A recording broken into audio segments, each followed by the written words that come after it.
Assalamualaikum warahmatullahi wabarakatuh. Kali ini kita akan mendiskusikan tentang bagaimana sih memperkuat Badan Perlindungan Konsumen Nasional itu dalam revisi Undang-Undang Perlindungan Konsumen ya, yang Undang-Undang Nomor 8 Tahun 99 yang sudah sangat usang. Dan di salah satu isu yang penting adalah bagaimana kita memperkuat BKPN. Sebenarnya fungsi dan tugas BKP Badan Perlindungan Konsumen Nasional itu sudah pernah saya diskusikan di beberapa video yang saya buat beberapa waktu lalu. Tapi sekedar saya flashback-kan bahwa Badan Perlindungan Konsumen itu sebenarnya menjalankan amanah dari Undang-Undang Perlindungan Konsumen itu memiliki beberapa tugas.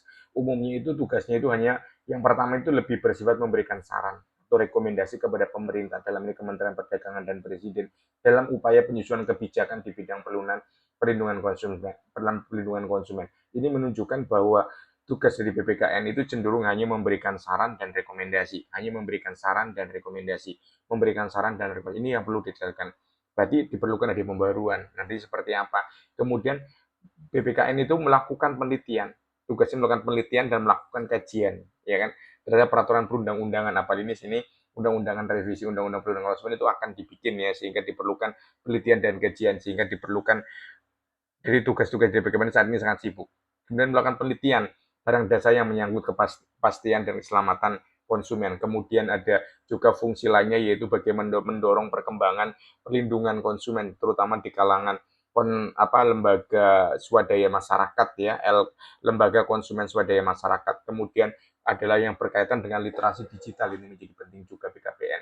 Jadi bagaimana tugas umumnya itu adalah menyebarluaskan informasi yang melalui media maupun media digital, media sosial. Kita ketahui BKPM di YouTube-nya cukup banyak podcastnya yang memberikan literasi, kemudian Instagram-nya juga cukup aktif. Kemudian BKPM itu juga menerima pengaduan dari masyarakat tentang adanya pelanggaran hak hak konsumen. Sebenarnya idealnya itu seperti apa sih? Seperti apa? Kita balik lagi dari awal itu kan hanya memberikan saran dan rekomendasi. Kok saya ya setuju itu tugas itu, tetapi bagaimana sebenarnya upaya adanya perluasan kewenangan eksekutorial. Jadi BKPM itu memiliki kewenangan eksekutorial yang jelas nantinya ketika direvisi tersebut. Jadi saat ini memang kan fokusnya hanya memberikan saran dan pertimbangan dan rekomendasi semata. Bagaimana itu ketika itu ada fungsi eksekutorial. Eksekutorial itu seperti apa? Sepertinya ada fungsi penyelesaian sengketa. Memang penyelesaian sengketa itu sudah ada ya di lembaga penyelesaian sengketa, tetapi penyelesaian sengketa yang lebih terpusat, lebih valid, lebih lebih bonafit, lebih tervalidasi itu memberikan wewenang BKPM untuk melakukan mediasi, untuk memfasilitasi penyelesaian sengketa, untuk mengeluarkan rekomendasi yang bersifat mengikat. Jadi bukan hanya bersaran-saran saja. Jadi penyelesaian sengketa itu bisa ditangani sebenarnya oleh BKPN. Dengan itu nantinya itu akan memperkuat posisi BKPN.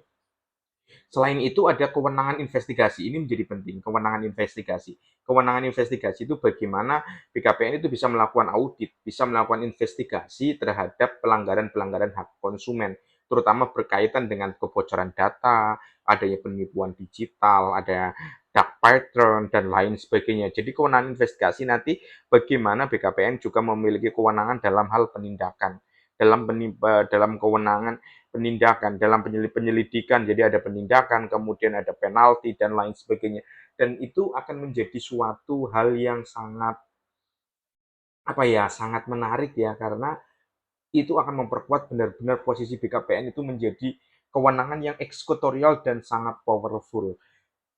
Nantinya nantinya itu juga menunjukkan bahwa BKPN itu bukan hanya sekedar lembaga yang bersifat bumbu semata atau hanya sebagai meracik aja, sekedar ada aja, tetapi memang lembaganya memang memiliki kerja yang sangat nyata. Kemudian yang kedua adalah bagaimana BKPN itu sebenarnya bisa gitu kan ya, bisa itu menjadi lembaga yang independen ya, menjadi independen, dan itu diperjelaskan dalam undang-undang nantinya, dalam revisi undang-undang. Jadi benar-benar independen, jadi dia bisa bertindak objektif, dia bisa bekerja secara netral, jadi fokus untuk kepentingan masyarakat, untuk kepentingan konsumen. Karena itu BKPM itu harus menjadi lembaga yang otonom, harus menjadi lembaga yang tidak bisa diintervensi oleh kementerian.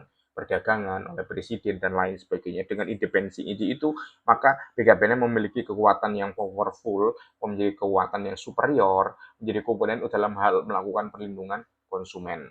Terus bagaimana juga nantinya itu di dalam Undang-Undang Perlindungan Konsumen yang baru nantinya ya. Nomor 3 itu adalah penyesuaian ruang lingkup tugas dalam BKPN dalam berkaitan dengan melakukan transaksi, dalam melakukan pengawasan yang berkaitan dengan transaksi digital. Kita ketahui bahwa aturan-aturan berkaitan dengan transaksi digital, e-commerce, fintech, dan undang-undang lainnya itu kan masih lemah ya, masih lemah. Sehingga diperlukan adanya perlindungan yang istilahnya ada gugus tugas khusus dalam BKPN itu yang nantinya akan membuat semacam semacam semacam aturan ketat bagaimana perlindungan konsumen di transaksi digital, kemudian bagaimana juga melakukan perlindungan-perlindungan dari beberapa dari bahaya scam, penipuan cyber dan lain sebagainya. Yang nomor 4 adalah bagaimana BKPM itu sebenarnya bagaimana dia membuat semacam optimalisasi dalam sistem pengaduan yang terpadu. Kita ketahui bahwa pengaduan itu boleh dilakukan di lembaga swadaya konsumen, kemudian di BPS, perlindungan sengketa, kemudian di Kementerian Perdagangan, di BKM, dan banyak. Dengan nantinya bahwa pengaduan itu di satu pintu, yaitu di BKPM. Jadi negara, dalam arti pemerintah itu harus memberikan fasilitas kepada BKPM sebagai lembaga infrastruktur yang memang memadai, yang melakukan upaya pengaduan komplain dari publik, dari masyarakat berkaitan dengan perlindungan konsumen. Sehingga nantinya BKPM itu menjadi semacam institusi kuat. Nantinya ketika optimalisasi sistem pengaduan itu kuat di dalam satu pintu, gitu kan, nantinya online dispute resolution pun akan menjadi mudah. Jadi nantinya tidak terlalu banyak cabang. Apa konsekuensinya? Konsekuensinya berarti badan penyelesaian penyelesaian sengketa konsumen itu nantinya bisa disatukan ya kan, mungkin bisa disatukan dengan BPKPN, Bapak dengan BPKPN, dan nanti BPKM juga hadir di level provinsi, bisa hadir juga di level kota. Jadi dalam penyelesaian sengketa bukan hanya di tingkat nasional semata, tetapi penyelesaian sengketa itu juga bisa dilakukan di berbagai level di pemerintahan daerah. Dalam suatu dokumen naskah akademik Undang-Undang Perlindungan Konsumen yang diterbitkan oleh Badan Sistem Hukum Nasional ya, bisa cari di internet, itu menunjukkan ada dalam naskah akademik undang-undang revisi undang-undang perlindungan konsumen itu dijelaskan bahwa ada beberapa beberapa beberapa beberapa usulan berkaitan dengan kelemahan BPKMN ya kan. Tadi kan udah ada sekitar 4 usulan dari saya. Jadi kelemahan yang diusulkan dalam undang-undang naskah akademik tersebut itu umumnya itu menunjukkan ini contohnya itu bahwa fungsi dan kewenangan BPKN saat ini belum cukup strategis dan signifikan dalam rangka mendorong pelaksanaan penegakan Undang-Undang Perlindungan Konsumen karena usulannya hanya bersifat rekomendasi, saran, dan tindakan kepada pemerintah, gitu kan. Hingga akhirnya kewenangan-kewenangan tersebut itu memiliki banyak banyak hambatan. Salah satunya BKPN itu adalah lembaga perlindungan konsumen yang belum banyak dikenal oleh masyarakat. Kemudian BKPN juga memiliki kemenangan tidak boleh memaksa. Tetapi dengan misalnya tadi upaya untuk mewujudkan optimalisasi sistem pelayanan pengaduan yang terpadu, kemudian adanya penindakan, memproses dari pengaduan konsumen, maka di situ ada upaya kewenangan untuk bisa memberikan penalti, memberikan melakukan mediasi, memberikan hukuman dan lain sebagainya. Jadi upaya dari BPKN itu sendiri sebenarnya bisa menjadi upaya untuk bisa memperkuat dan itu bisa menjadi salah satu pertimbangan bagaimana juga BPKN dalam perubahan itu bukan hanya sebagai lembaga yang bersifat advisory semata, tetapi juga bisa menjadi tugasnya itu lebih diberdayakan, tugasnya itu lebih menjadi garda depan dalam perlindungan konsumen. Karena itu jadi tidak setengah-setengah gitu kan, tidak setengah-setengah. Bagaimana dengan ketimpangan yang sudah dilakukan oleh kementerian yang dilakukan oleh banyak kementerian lainnya, tetapi di situ diperlukan upaya bagaimana sinergi. Jadi sinergi dalam perlindungan konsumen itu tetap dipegang oleh Badan Perlindungan Konsumen Nasional. Dengan demikian nantinya perlindungan konsumen itu akan bisa lebih terarah ke depannya dengan adanya undang-undang revisi perlindungan konsumen tersebut. Jadi apa harapannya? Harapannya itu adalah BPKN ke depan dalam undang-undang perlindungan konsumen itu agar memiliki taring, agar memiliki cengkraman, agar memiliki kekuatan yang solid gitu kan, sehingga bisa melindungi konsumen itu secara nyata dengan diperlukannya bukan hanya sekedar membuat rekomendasi kebijakan, bukan hanya sekedar ya menerima laporan, tetapi harus berkoordinasi dengan Kementerian Perdagangan, harus berkoordinasi dengan Kementerian ini, Kementerian itu, dan lain sebagainya. Jadi nantinya itu BPKN itu memiliki taring yang tajam, memiliki pengaruh yang tajam, memiliki otoritas yang kuat.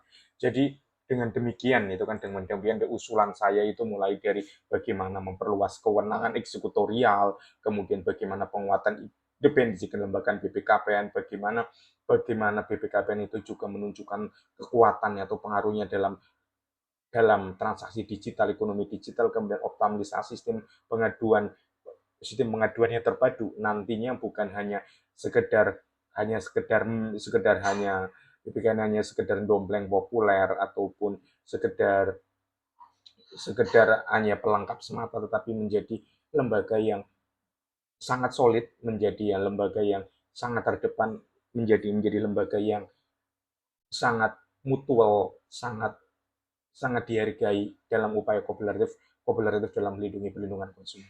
Saya kira demikian saja bagaimana analisa saya atau saran saya berkaitan dengan bagaimana revisi Undang-Undang Perlindungan Konsumen berkaitan dengan Badan Perlindungan Konsumen. Terima kasih, jangan lupa kasih kolom komentar. Assalamualaikum warahmatullahi wabarakatuh.